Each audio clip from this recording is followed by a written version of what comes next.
10 years ago, Loyola bought this parcel of land because there's, finding real estate in Baltimore is hard to come by, and being at the university is right down there.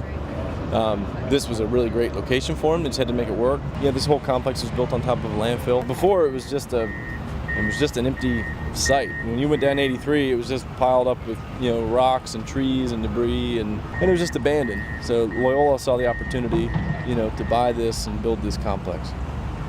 So just a few weeks ago, this was all synthetic turf, and it was a completed field. What they've done is they've had some settlement down here on this far corner where the landfill's actually started to decompose. As the landfill decomposes, the trash is going to settle, the landfill's going to settle.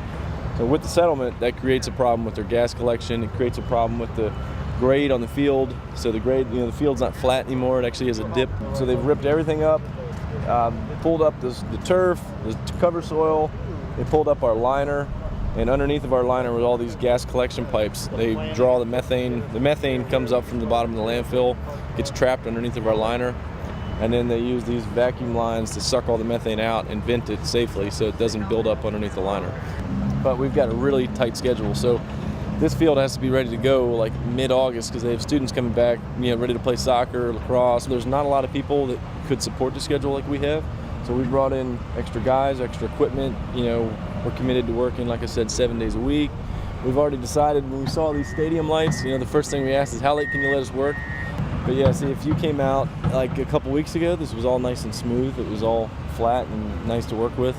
And it just rained and rained and rained. So we've just been dealing with all kinds of water control problems.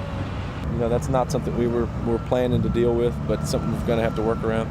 Our guys, are hungry to work. They see an opportunity to complete a project that's exciting and kind of energizing to complete something like this, to get the challenge. When the students come back, they have a very competitive athletic program. A couple years ago, the lacrosse team won the national championship, right here on this field. And they've built this whole complex for their athletic program. So, they need it up and going. I'd say it's definitely a high-profile project for us.